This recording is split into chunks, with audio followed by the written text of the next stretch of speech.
Assalamualaikum warahmatullahi wabarakatuh. Halo semua, perkenalkan saya Yanita Sylvia. Saya mahasiswi Universitas Mercu Buana, Jakarta, jurusan Teknik Informatika. Baiklah, kali ini saya akan menjelaskan tentang bahasa Indonesia dalam perkembangan bangsa.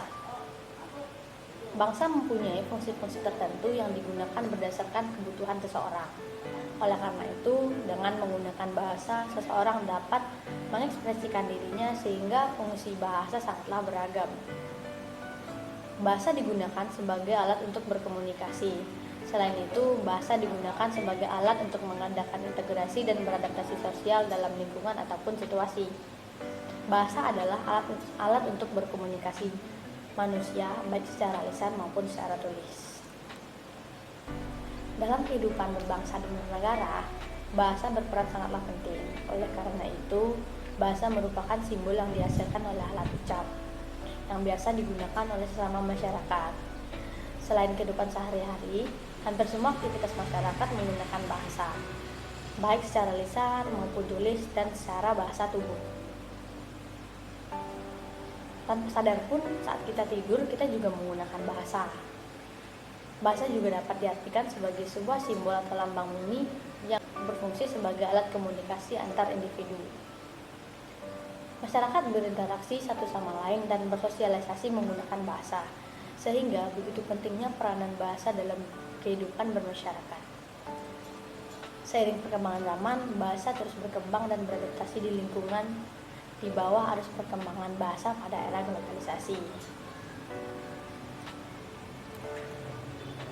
Melirik pemakaian bahasa Indonesia di kalangan masyarakat, terjadilah fenomena-fenomena negatif di tengah-tengah masyarakat kita. Misalnya, banyak orang Indonesia dengan bangga menggunakan bahasa Inggris untuk berkomunikasi, tapi tidak sedikit pula orang yang tidak menggunakan bahasa asing. Oleh karena itu, sebagai bangsa yang besar, kita harus mengetahui pentingnya fungsi dan peranan bahasa Indonesia dalam pembangunan bangsa. Bahasa Indonesia mempunyai fungsi yang berkedudukan sebagai bahasa nasional dan sebagai bahasa negara. Yang pertama, kedudukannya di dalam bahasa sebagai bahasa nasional.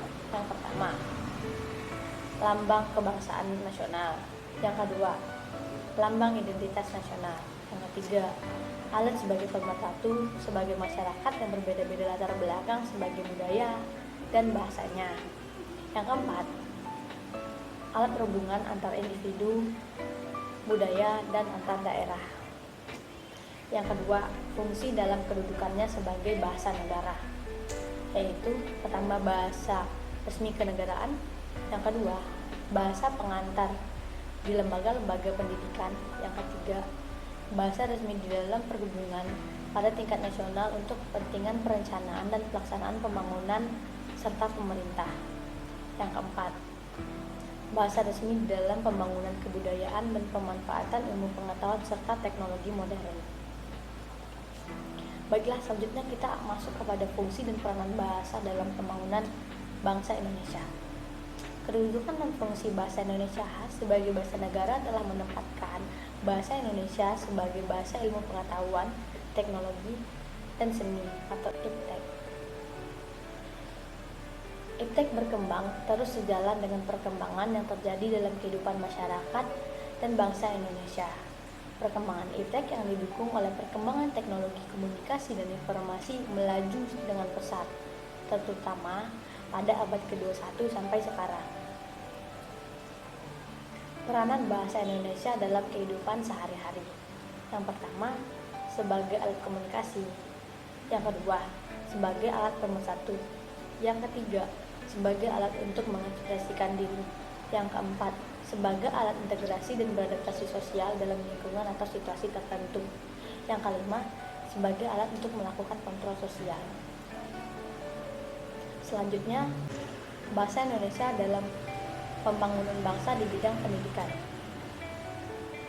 Dalam pelaksanaan pembelajaran bahasa Indonesia, pemanfaatan bahasa dan budaya daerah dilakukan secara hierarki.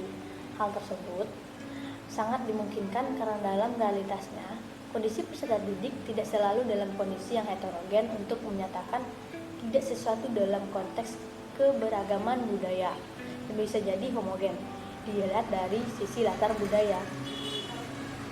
Konteks budaya sosial di desa memang berbeda dengan konteks budaya di kota. Dengan konteks kebudayaan sekolah di kota lebih cenderung homogen, karena demografi kota juga cenderung heterogen. Bagaimana hierarki kebudayaan daerah dalam pembelajaran bahasa Indonesia ditempatkan pada kompetensi dasar atau KD, jenjang SD atau MI, SMP atau MTS, dan SMA atau MA. Sebagai contoh, menerima anugerah Tuhan Yang Maha Esa berupa bahasa Indonesia yang dikenal sebagai bahasa persatuan dan sarana belajar di tengah keberagaman bahasa daerah. Yang kedua, menghargai dan mensyukuri keberadaan bahasa Indonesia sebagai anugerah Tuhan Yang Maha Esa untuk mempersatukan bahasa Indonesia di tengah keberagaman budaya dan bahasa. Bila dipandang, berpikir, atau bernalar sebagai bagian dari kebudayaan, para praktisi pendidikan mesti paham benar bahwa setiap jenis teks memiliki alur berpikir yang khas. Alur berpikir dalam teks narasi berbeda dengan teks argumentasi atau teks prosedural. Teks narasi akan terkait dengan pengembangan berpikir akan adanya peristiwa atau kejadian, urutan peristiwa, hubungan kualitas antar peristiwa, dan alur. Sebaliknya, teks argumentasi akan berhubungan dengan pengembangan berpikir bagaimana memberikan rasional dan dukungan fakta, teori, pendapat orang untuk meyakinkan setiap orang lain. Sedangkan teks prosedural terkait dengan pengembangan berpikir akan adanya suatu urutan atau prosedur untuk melakukan kegiatan, memproses atau memproduksi sesuatu. Pengajar bahasa secara sadar sudah selayaknya setiap proses pembelajaran jenis teks memfokuskan pada pemahaman adanya proses berpikir tertentu. Tahap pengamatan teks, temanya mengidentifikasi teks, dan sebagainya diarahkan pada penguasaan pengetahuan tentang teks. Selanjutnya, peserta didik diarahkan untuk mempraktekkan guna mencapai keterampilannya yang memadai dalam memproduksi teks. Kesadaran bahwa setiap jenis teks memiliki cara berpikir yang khas menjadi bagian tidak terpisahkan untuk mengembangkan sikap disiplin dan memproduksi teks tersebut.